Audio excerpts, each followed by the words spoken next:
Morning. Good morning. This is the big bleeper. I'm the little bleeper. And we are bleepers on a couch. Drinking coffee. All right. Love that coffee in the morning. It's bright and early today. You would never guess what happened. Dogs got us up. We were up early, went shopping, made a time-lapse video driving to Coles at 5 o'clock in the morning. It was great. Did you put that up? I haven't put it up. Oh, you should. I'll put it up. So that'll be on our website if you want to look at that. Pretty boring. We're a little bit excited this morning because we've got a new reputation management platform that is better than the one that we've been using. Has a couple of new features and is cheaper for our customers. So yeah. So what we've done is we've tried to have a look at what our customers need, and reputation management, we believe, is going to be the number one thing going forward for small business, because it's happening already, but come 2020 when Glass comes in. So I don't know if you know about Google Glass. So most of you might remember Google Glasses from, is it 5 years ago? It's quite a while ago. It was quite early technology, but it was far too early in the smartphone cycle. So these technology cycles happen on a 15-year basis, and it was too early in the smartphone cycle for glasses to get a purchase.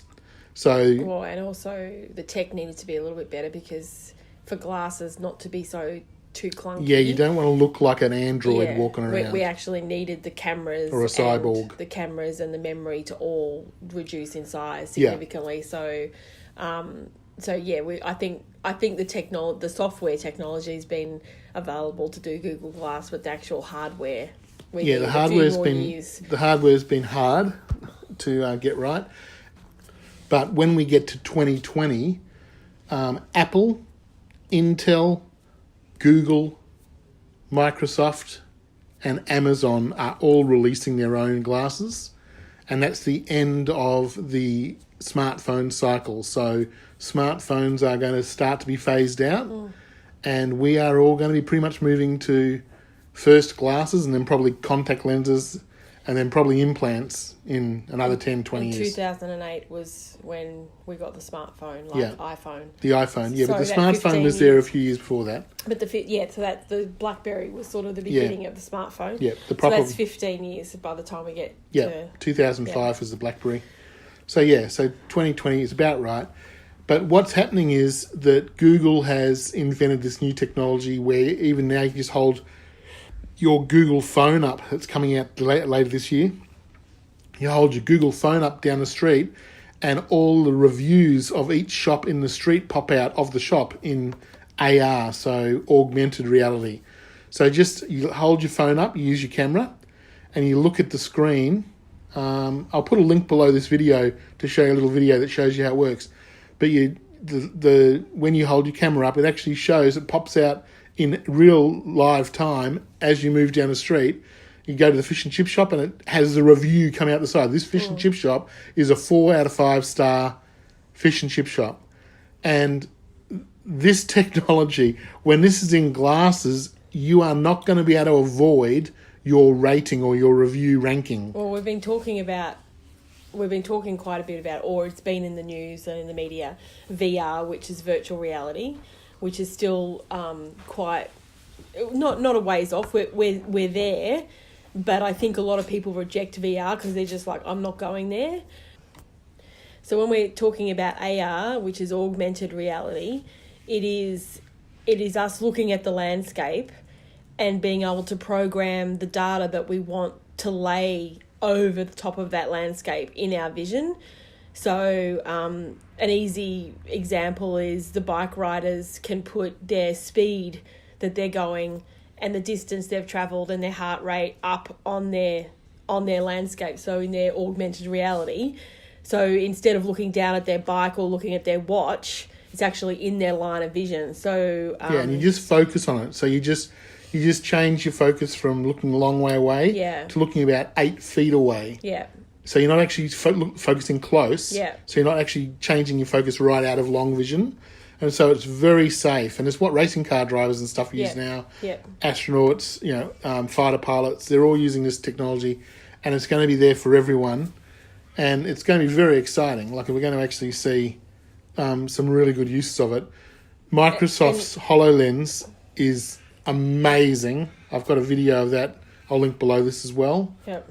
And that is, they're saying Apple Glass is going to have a whole heap of that Microsoft technology in it, where you can actually pull up full virtual displays in front of you and move them around like Tom Cruise in Minority Report. Yeah, so that's all here now and coming.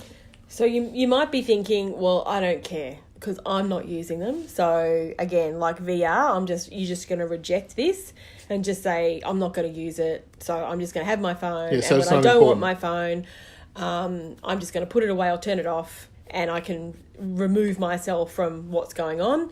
The problem is that if you have a business, everyone that has the technology, which is going to be immense, it'll be exactly like the iPhone. A few people will have it, and then the growth is going to be exponential.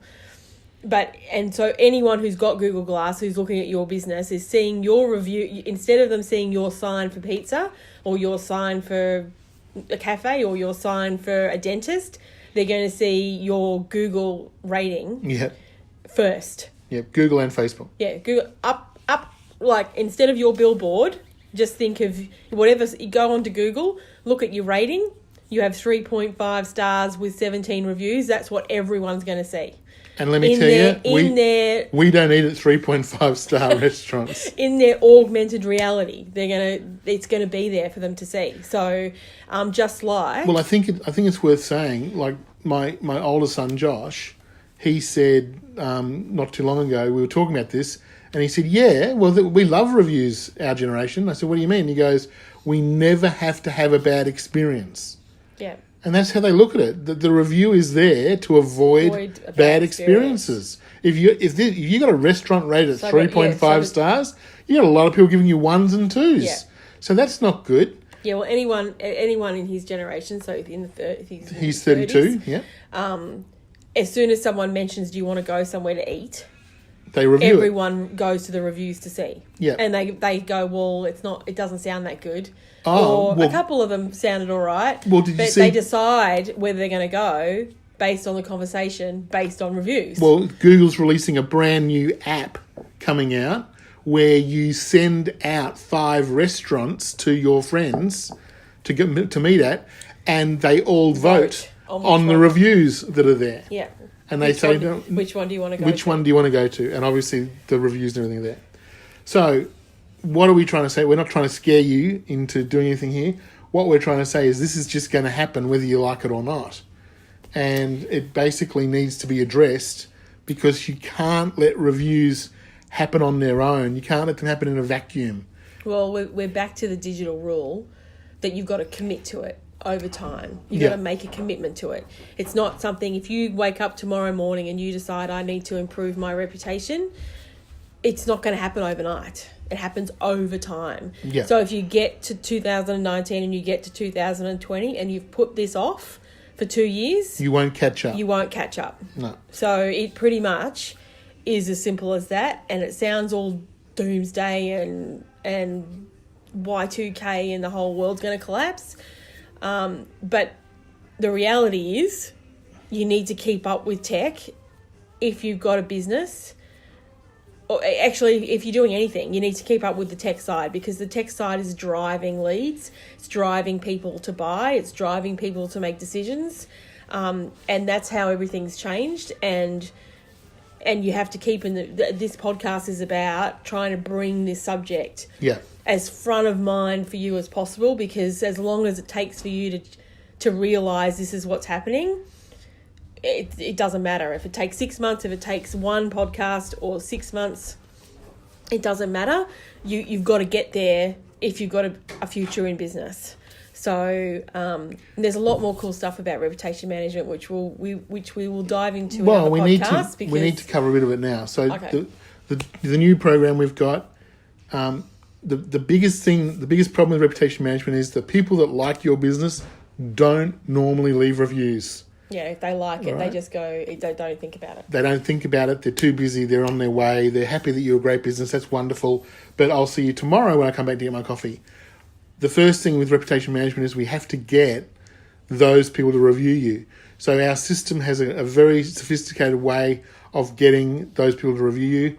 And basically it sends them out a text, and they get a text on their phone with the link on their phone. They just have to push one button. So the screen opens up, they push one button, and they're straight to the review site. They don't have to look anything up. And the review site we choose for you. Yeah, so we can change that platform that we send them to. Yeah. Based on how many reviews we've got. If we've got a lot on Google and we need more on Yelp, we move them across to another platform. Or we want some on Facebook, so we can encourage them to go to that platform. Secondly, our system monitors 24 hours a day, 365 days a year, so it can see everything that's happening in the so there's roughly about 20 sites now that review you. Obviously Google and Facebook are the big ones. Yelp is the big restaurant one here, but there's also probably 6 other restaurant ones, and there's a whole bunch of other minor ones underneath them, like True Local and things like that. So we need to make sure all of those sites are monitored 24 hours a day, because any bad review, there's actually a system you have to follow to actually make that nullified. If you don't follow the system, you just leave it alone, it sits there and it actually gets worse because other people comment on it. And so we actually want to make sure that there's a way to deal with that. Sometimes we can get them removed. Mostly we just have to answer them and make sure that they're dealt with properly and the customer's happy. So our goal with reputation management is to make sure that you handle bad reviews and you use good reviews to your advantage. And this system we've just implemented now, and we're developing, is basically to make sure this is done with the smallest amount of time that you guys can put in. And the best news is it's only $2.20 a month. Yeah. Well, business people have 2 problems. One is time.